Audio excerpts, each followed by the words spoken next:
All right, apparently I'm a terrible Riley Sager fan, and I am a fan because I completely forgot that this book came out last week. And apparently I didn't go to a bookstore. So, middle of the night, I read it in a day because it's Riley Sagar, and something about his writing just hooks me in the way that nothing else does. It is the perfect combination of just simplistic writing style, and then all of a sudden you just get an over-dramatic moment, a crazy twist, something weird happens, a reveal happens. I'm like, well, I'm continuing on. I can read these in a day without issue. Did I enjoy this book? No. But I enjoyed elements of it. So essentially, the story is very straightforward. A kid, Billy, has been kidnapped from the backyard of his childhood best friend's house from a tent while they both slept inside. 30 years later, Ethan, the best friend, is trying to piece together what happens as he's sensing Billy's spirit returning, as he himself has returned to his childhood home. And he's just trying to connect the pieces and figure out what happened to Ethan. There's a looming institution in the distance that was doing some occult stuff, and I wish that had been played in more. If that had been more of a focus and actually played a role in the story, instead of feeling like just an element to drive the page count, it would have been more entertaining to me. Without spoilers, what I can say is I enjoyed the characters. This has multiple point of views. You get at least one point of view from nearly every character in the neighborhood of what they were doing, what they were thinking, hours to a day, give or take, before Billy's abduction. And during that limited time, it really does feel like it fleshes out the characters. You get a sense of who they are, their key character traits, and I really like that element to flesh out the characters. Ethan's a little bit more lacking character work. It's almost like a point of view you can put yourself in, but he does have some characteristics that gives him a personality, even if that personality is extreme anxiety. I have extreme anxiety. I can relate to that. The atmosphere in pretty much all Riley Sagar's books are always great. The multiple points of view along with the dual timelines. I normally don't like dual timelines that much because I normally like one more than the other.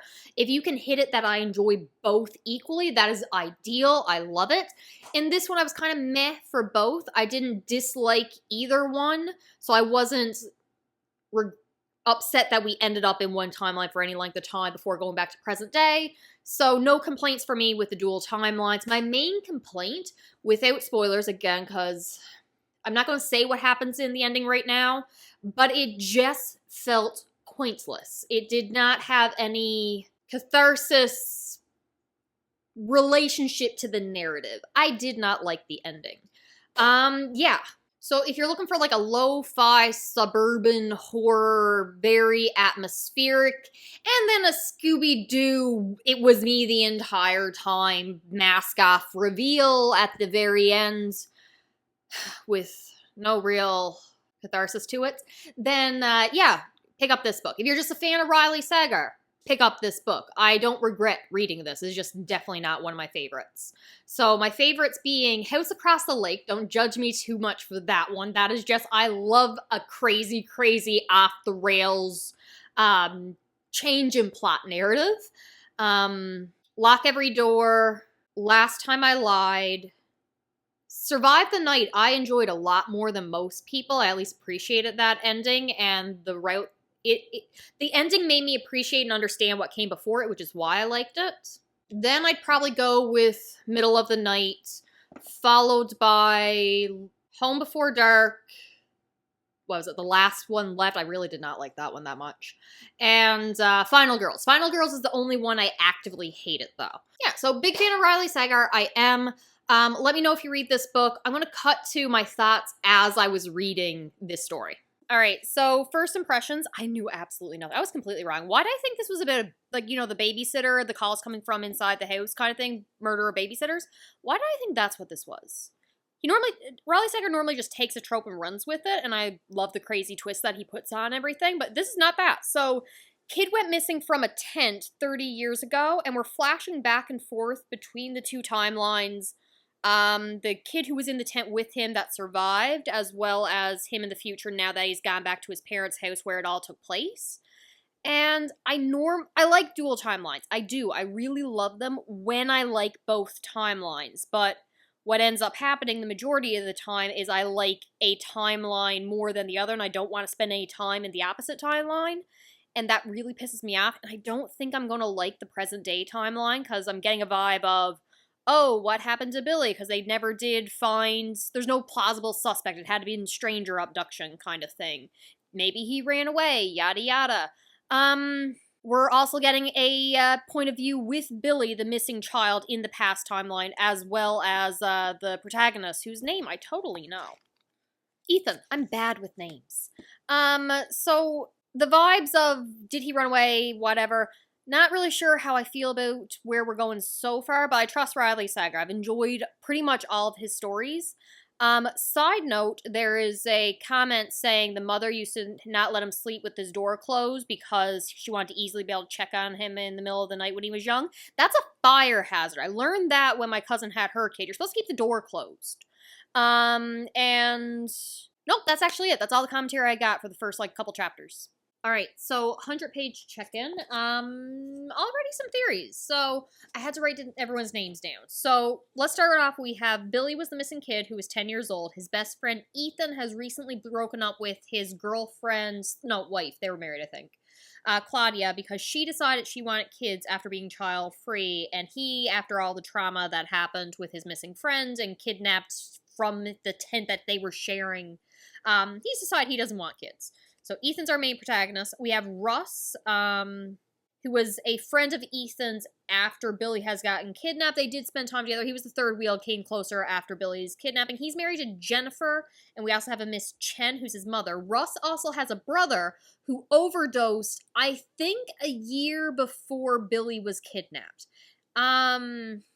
I feel like this should play a role in something going forward, so I'm keeping my eye on the overdose that happened previously. That was the first tragedy of the cul-de-sac neighborhood. We have a neighbor, Fritz, and his wife, Alice. Now, Fritz had something going on with Ethan's mother, so she just quit her... No, she did quit her job. But she had said the night before, which is the night before Billy's kidnapping, I have to run into the office. It's very late at night. Can't wait till morning. I'm going with she didn't actually go to the office. Something happened with her and Fritz that led her quitting her job, or maybe he also worked at her job. Not really sure if they work together. I don't think so. Yeah, I'm bad with names. They kind of go in one ear and out the other, so if he was mentioned to be a coworker, that being said, it's told from Ethan's point of view, he probably wouldn't know who her coworkers are. But she had seen him across the lawn or whatever, and he was like, don't mention about last night. So something happened the night before Billy's abduction. Now, there's also rumors of a man in camo going about the forest, and that's who they thought took Billy, but there's no proof that this man even existed. Ashley is Ethan's babysitter, so slightly older than him, 5 years older than him. She now has a son and has moved back into the neighborhood. Now, her father, who may or may not have dementia, said that he seen Billy running through the lawns last night. And she's like, Billy hasn't been here for over a decade. It's been 30 years. You know he's gone. And he's like, no, it was Billy. So Ethan also thought that he sensed Billy's presence the night before when he was seeing the lights going off. This is present day, not the past. Until we get a phone call saying that Billy's body has been found. So I'm very happy we're not doing the is he alive, did he run away kind of trope. I don't like that. So I'm all for, oh, thank God we found a body early on. And it was found in the Falls Lake area of this institution that was privately owned by some rich people. Some sketchy stuff may or may not have been happening at that location. Side note, they're not releasing to the public yet that they found Billy's body until they're able to contact next of kin. His mother had been very sick, I think passed away. Father is on the run. We don't know where he is. Not on the run. He's no reason to run. But no way to contact him. However, Billy has a brother. So my thought is the person who was running through that the guy with dementia probably seen and who Ethan sensed was Billy's brother. That's my guess there. Now, about the institution. So Institute, no one really knows what they were doing there, but they know they're not supposed to be there. So it turns out Ethan, Billy, Ashley, Russ and another character who turned into a cop later on. He was the town bully. What was his name? I got it written down. Rajesh. So they had all been at that location of the falls the evening before, and something happened where they left Billy alone. And I'm assuming they were spotted, got chased off. They're assuming Billy maybe witnessed something, and that's their theory for why he got murdered. It's like, it's a ridiculous theory. What, you think someone from the Institute allowed him to get away, went to the tent, then kidnapped him, brought him back to the falls to kill him? That's a ridiculous theory. No way that actually happens. But it's the only theory they got, because they got no motive for who would want to hurt this kid. So at first, I thought it was going to go down the route of, so everyone's talking about, hey, in the past, did anyone tell them that we were at the falls the afternoon before? It's like, no, we just said we were in the woods. We didn't say where. And now that we know Billy's body was actually in the falls all this time, or in the bottom of the lake, whatever you want to call it, should we bring this up to them? And the guy who turned into the cop, I had expected, because he was the town bully, he's the one who is pushing. I don't think it's related. Why would this have anything to do with Billy getting kidnapped and murdered? I thought he was going to say, let's just not tell anyone, it's not related. No, he has already told, he says he's already told everybody. I don't know if I can trust that he has told, because he might just be saying, I've already mentioned it to everyone who needs to know. I've already told it in the meeting when Billy's body was saying, it's like, hey, we were there the evening before. He might not have actually told them, but he says he did. So I did appreciate that they weren't trying to hide anything. So there's that. Now there's also the fact that this isn't being released to the public because they can't find next of kin yet. So they have to keep it hush-hush. But given that Rajesh is a cop, he's told everyone here who has relevant information. I'm suddenly questioning on whether or not I can trust Rajesh to be telling the truth that it was actually Billy's body. Confirmed dental records that has been found, but then there's no reason to really bring it up if he's trying to hide anything, so I'm going to choose to believe him. We have a new detective who's going to be taking over, Cassandra Palmer. Anything else I need to mention? Oh, I do like, okay, so everyone kind of went off. The cop stayed with Ethan. It's like, listen, you called me right before we got the finalized report saying that this is Ethan. Like, what did you know? What did you hear? And I appreciate so much. He's like, faced with the opportunity or the choice between being suspicious or just mentally unstable, I chose to tell him I was freaking out at 2 o'clock in the morning with all these lights going on, since his presence believed that Billy was back. So I appreciate that. He's like, I'll choose to make him think I'm crazy rather than a suspect. So he, again, tells the truth. I like when we're not doing, like, miscommunication, hiding the truth, trying to do things on our own. I like that choice. Now, he's since called his, I think they were married, so ex-wife, leaving her voice messages. She's not talking to him.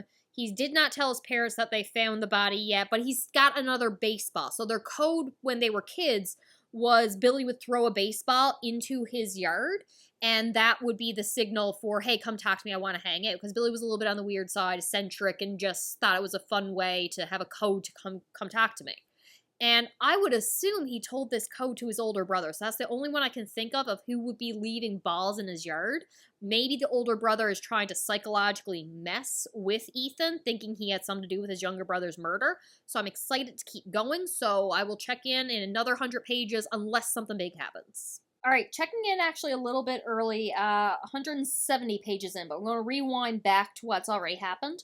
So, first of all, Rajesh was not lying. He did tell the detective in charge that him and his friends had been in the woods that night before Billy had gone missing.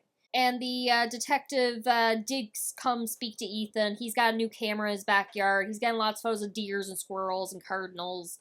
But hopefully we'll get someone that's thrown the ball into his yard. Now, the detective makes a good point that their Friday night campouts in the backyard was common knowledge. It was every Friday night.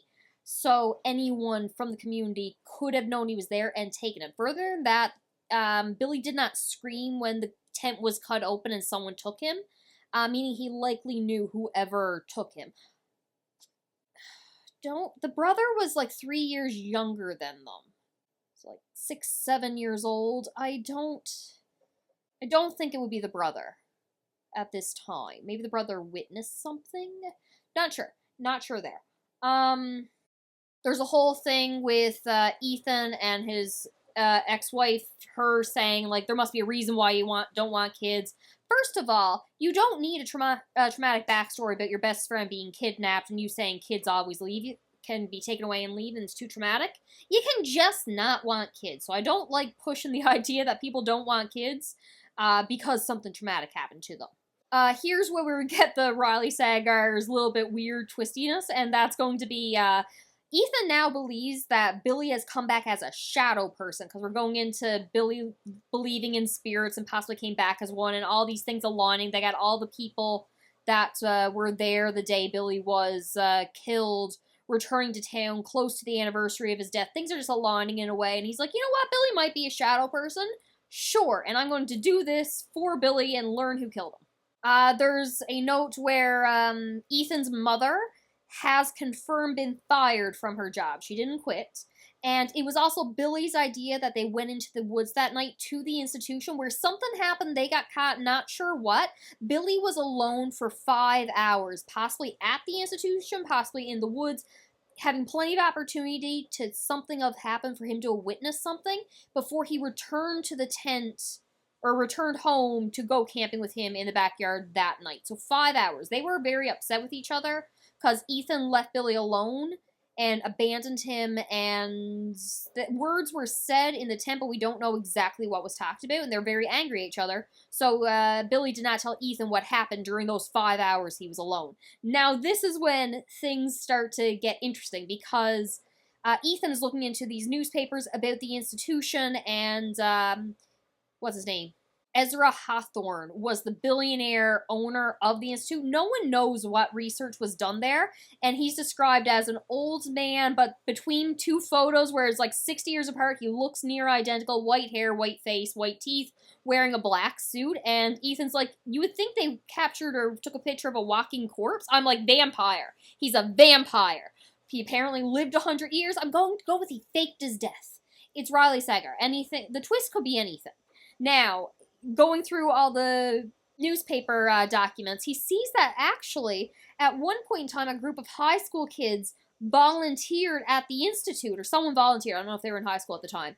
And it turns out to be Johnny, Russ's brother, who died from an overdose a year later, and Rajesh, the guy who became a cop. So he's like, what the hell were they doing? Why did they never tell anybody? Because no one knows what this institute even researched.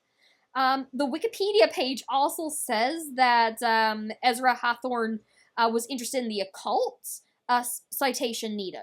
So I'm like, what the hell's going on? I'm excited. I'm good. I'm enjoying this now, because if we get into like a cult, I'm not a big fan of the idea of shadow people. I like it more when the characters are denying the supernatural influence, and it turns out they have no choice but to believe it when the supernatural like hits them in the face. So the idea that he's immediately going to shadow people, not a big fan of, but I also immediately jumped to vampires. So what can you do?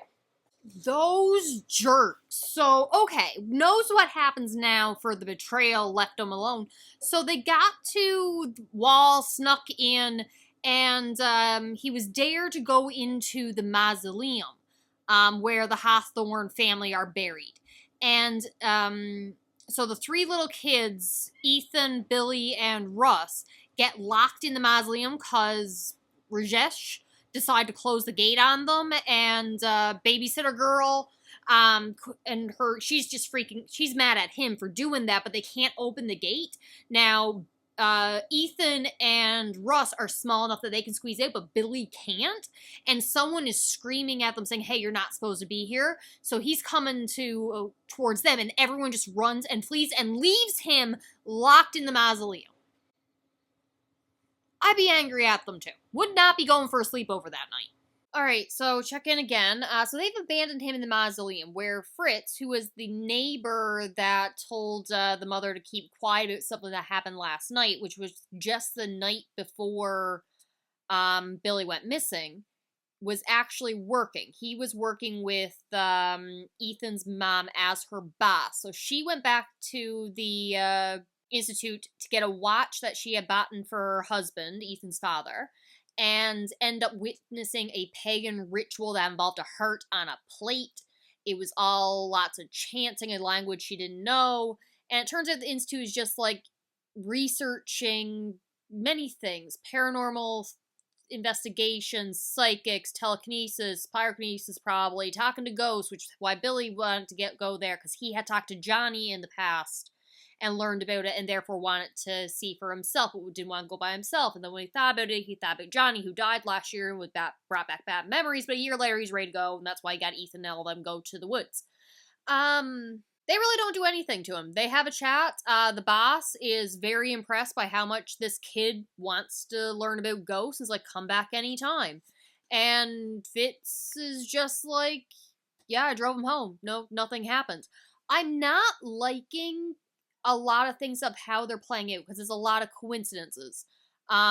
Johnny's death just happened to work at the Institute. Doesn't really seem to be related. They seem to just be a rich guy wants to investigate these things in private, and there's nothing else to it. The fact that Johnny spent a lot of time there and overdosed a year later, coincidence. The fact that Billy had been there right before he died, coincidence. I don't like the lack of payoff. I don't like red herrings unless they're doing something interesting for the theme. And I get there's survivor's guilt for this. I guess there's placing blame elsewhere. There's looking for coincidences or looking for reasons where they don't exist.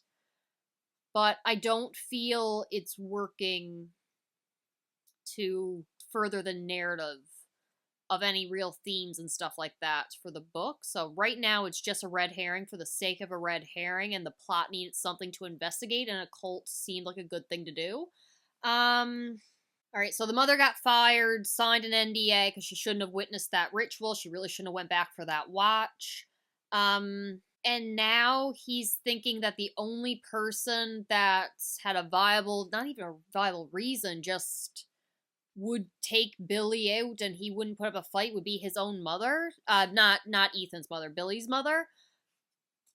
We've spent a decent amount of time with the majority of the characters in this book.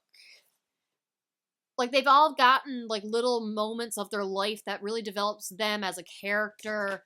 There was a moment with Johnny and him being attracted to Rajesh, who rejected him, who now feels guilty about that, and wondering if how he responded to Johnny kissing him as a reason for him committing suicide. The guilt he holds for that, and his own repressed feelings until he finally comes to accept his own feelings and ends up getting married with a husband in present day. We've had Ashley want to live her life, she wants to be involved in the music industry, doesn't want to have lives like her mother and the women in the community. We spent a decent amount of time with all these characters and little moments of their life. I really like a little snippet of what they were doing and what they were thinking just days and hours before Billy being kidnapped, and they're all going through their own thing, so I appreciate all that. We haven't done anything with Billy's mother other than him or her going up to Ethan after Billy's death and, like, begging him to remember something. So it feels really out of the blue for her to even be considered a suspect at this point. Especially, I imagine she would have had to been ruled out during the original investigation. I know they mentioned the father, and he had a very good alibi. He was out of town, at a conference, many witnesses and all that. But, like, why wouldn't you rule out the mother? So, I still got this much left to go, so it could be something else. This is a little soon for it to be a reveal that the mother did it, so there's still something else going on. We've still got something with the brother. Obviously, the brother has to play an involvement eventually. So we'll see. You have got to be kidding me. Words cannot describe how stupid this was. I'm not done. I got, I don't know, 5 pages left? Why did I stop? Don't matter. How do I describe how stupid this is? Okay. Main character, Ethan, his wife did not leave him because he didn't want to have kids. Because they had that argument where he was saying kids, they leave, they're gone too easily, whatever. So she left to clear her head, had an aneurysm, and died in the car. After he had sent her a voicemail saying how much he loved her and was willing to have children with her, and they would overcome his anxiety together. And now he's questioning whether he knew she was dead. He wasn't in denial about that. He's been sending voicemails to her and everything, just wanted to hear her voice, yada yada. But now he's questioning whether or not he's seeing Billy or thinking Billy's alive because it means he could still reach out to his dead wife, but also that maybe he's sort of sleepwalking, doing things without realizing it or remembering it. Like the ball and the writing in his journal saying Hakuna Matata, which is what Billy was always saying. And it's stupid. But it gets worse. Because Russ, the other neighbor that was like the outsider in the group third wheeling, was tired of those two, Billy and Ethan, being best friends, and he was so jealous that he decided to sneak out in the middle of the night and cut the tent. Because then they can't go camping anymore, and he would get his own tent, and they would have to go camping at his house. His mother then hid that knife from the cops, because she thought maybe her good son might have been responsible for Billy's death, and was not willing to lose another child. But Billy just woke up thinking a ghost cut the tent, and went out for a walk into the woods going towards the Institute, because that's where you talk to ghosts, and got hit by a car driven by, what's her name, was it Ashley? The babysitter who had been drunk at a party and thought she hit a deer, only to realize it was Billy. So she took him and threw him over the falls. Meanwhile, Billy's little brother, Andy, had heard Ethan say, because they got into a fight and they were whatever, Ethan had said, like, I wish you were dead. If you're so obsessed with ghosts, why don't you die and become one? He's regret this all this time. But Ethan took that to be, well, you are the one who actually killed my brother. And kidnapped, not Andy, Ashley's son, dragged him out to the falls to lure Ethan out, only for Ashley to confess that she was the one who killed Billy, and now her son has accidentally fallen over the falls, and Ethan had to jump over to, I guess, save him, hope he doesn't drown. That's where I'm at now. I've got like 5 pages left. If there's anything I hate, it's just a bunch of stupid coincidences. There was no grand narrative, there was nothing, it's just one little coincidence led to something else, which led to something else, which resulted in the plot, and everything else has been red herrings and irrelevant. All the stuff about the Institute, really irrelevant, other than the fact that Billy was walking there before he got hit by the car. But the entire summary of what happened to Billy consists of, he was hit by a drunk driver, and they threw them over the falls to hide the crime. And that is what this has been. I'm going to finish these last 5 pages. Alright, so it's over. Billy's ghost guided them to the surface, so both Ethan and what's the kid's name? I've just been calling him Ashley's kid. Henry. I should know that. Name from Once Upon a Time. Yeah, so they got out of the water. Ashley was taken to jail. Ethan adopted Henry. So now he's a father, which overcomes his fear of being a father. And this was probably the stupidest thing I've ever read. However, Riley Sager sums up my criticisms with a single line here. Where is it? People even expressed disappointment that the truth was so mundane, so boringly human. When they revealed that was just like a hit and run, no grand conspiracy, no villains, no heroes. It was just people making stupid mistakes. Yeah, that sums up my issue. I don't read thriller books for reality. I read them because it's a wild ride, it's thrilling, and it's exciting, and it's over dramatic soap operas half the time. Not for me. Not a book that I would recommend. Plot-wise, writing is fine. I enjoy Riley Sager's writing. I get hooked in it easy, but this was just a lot of build-up for nothing. Alright, future Jessica can sum up thoughts, because right now I'm just saying this is stupid.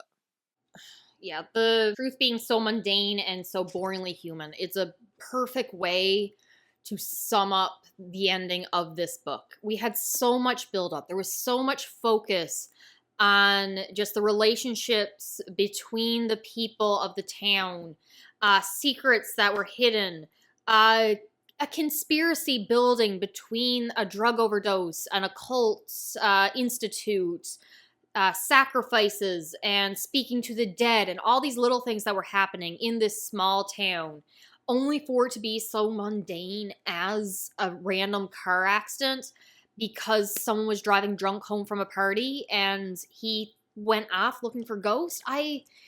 It really made me feel like everything I read up to this point was for nothing. And some people like that reality in their horror books or their thriller books because it hits closer to home. That is the most likely situation of what could happen. It's just a random freak accident. But if I'm going to invest this much time in a story, if I'm going to spend so much time in these characters' lives, following them throughout these 30 years of regret and what they've been through, then I want something entertaining for the ending. I think the only way such a mundane conclusion would work for me is if we spent the entire time in the mind of Ashley as she is suffering through the trauma of living with this guilt. And she's in the wrong, obviously. She's in jail for what she's done now. But if we had spent the entire book in her head, knowing full well, no secrets from the audience, that she's the killer. Think like Crime and Punishment. It is the mental anguish that you're going through, and she's trying to reason excuses for why she can't tell anybody, and she's different now kind of thing. They hear the excuses that she would make, that there's no point in her confessing. I feel like that kind of story would work for me, and then have the character come in looking for answers and have her trying to lead them off the path. Yeah, I would like a thriller with no secrets from the audience in that sense, if you're going to do a mundane, everyday human reason for the death. But otherwise, this one just, it didn't work for me. This is the second worst ending that I've really ever read. I can't really say the other one, in fear of spoiling that one for you, but I'm just so disappointed, because I probably would have given this book a higher rating. I think I'm going to stick with like 2 stars if it just had anything else for the ending. But that's all I got. I do hope you enjoy this book. It is good. The writing is wonderful. The characters, I really, really enjoyed them. I'm really impressed by the amount of character work that Riley Sager done with such, like, so many characters, such limited page time for individual side cast characters, and it really made me like them. Oh god, I just wish it had a different ending. All right, that's all I got. I will talk to you later. Bye.